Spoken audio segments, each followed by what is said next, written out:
Welcome back. This is Tom Collins, and this is a special extra lesson on designing your ebook cover in Canva.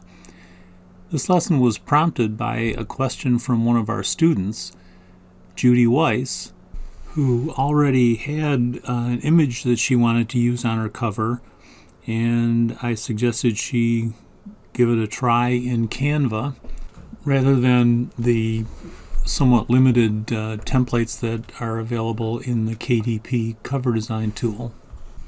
After she sent me the first draft, I offered to tweak a few of the elements in the Adobe Creative Suite tools that I use, and then show her how to do pretty much the same thing in Canva. And she graciously agreed to let me do that as a lesson that I could share with you. So here we're at the home page of my free Canva account, and under the search box there's a row of icons with categories of templates that Canva provides. On the right hand side there's an ellipsis icon with the word more. If you click that, and you might have to scroll a bit, but eventually you'll find that they do have an ebook cover template. Do not use it.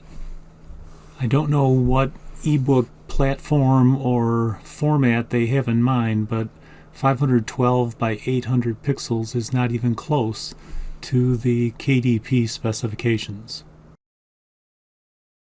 Just click on Custom Size and type in the correct specifications, 1600 pixels wide by 2560 pixels high.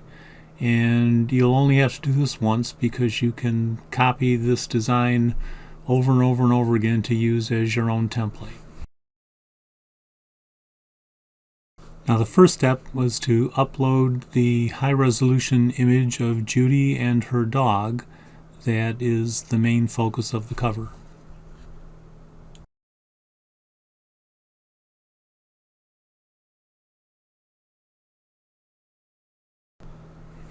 Then you simply drag the image onto the canvas, resize it, and position it the way that it is in the design we're trying to replicate.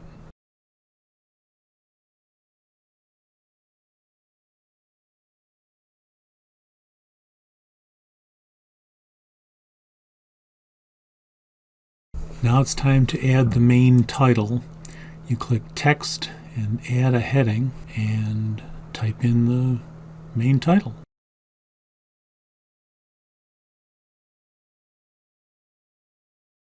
Now to format the text the way we want it in our cover design, you first select the text and then we'll change the color.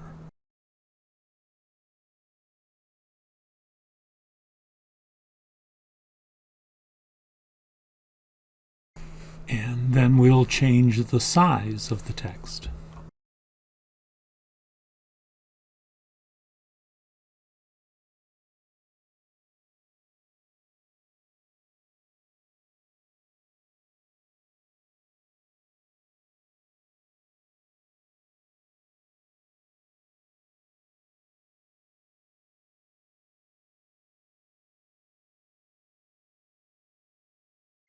Now I see I don't have the colors quite right yet, but I'm definitely going to need to reposition the title text to make enough room for the subtitle and author blocks below it.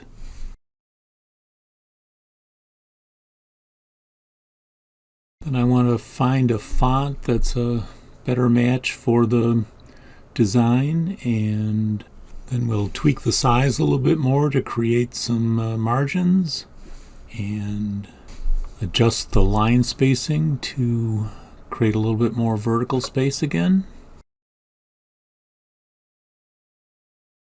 And I'll show you here how I later went back and added a drop shadow to the main title to make it stand out a little better. I'm speeding this up, but you can see there are a lot of adjustments you can make to get it the way you want it to look.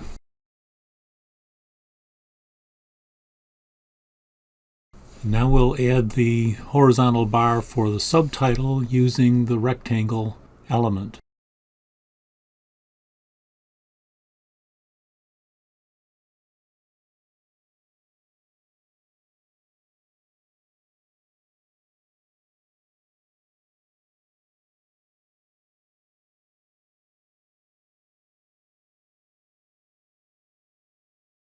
Now we'll add the subtitle using the subheading element under the text tool.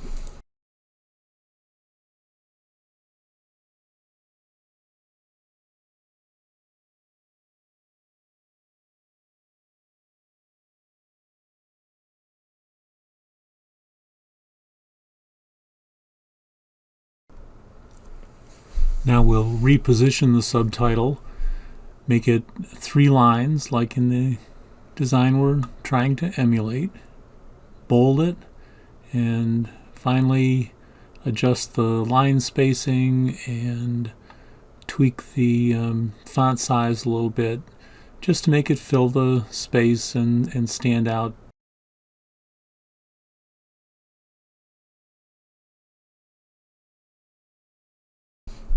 Next we'll add the color bar at the bottom for Judy's name using the rectangle element again.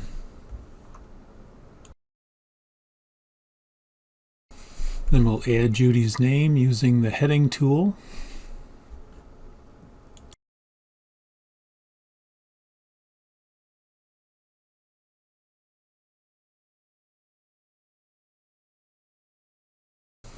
Now I'll confess I never found the exact font that Judy used in her original design, which I really liked, but this one is pretty close, and I'm sure Judy can find it in her Canva account when she recreates the cover.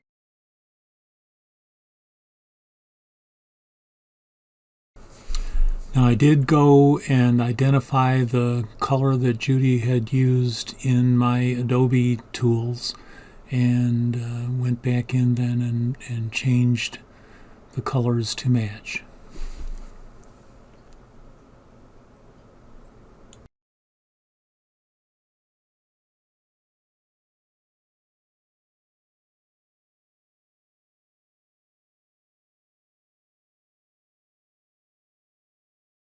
And last, Judy had mentioned that she liked the photo better in grayscale, and this is how you would do that.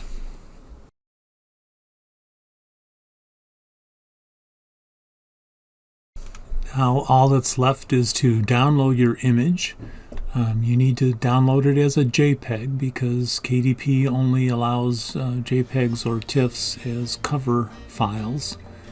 And once you've downloaded it, you'll be ready to then upload it into your KDP account.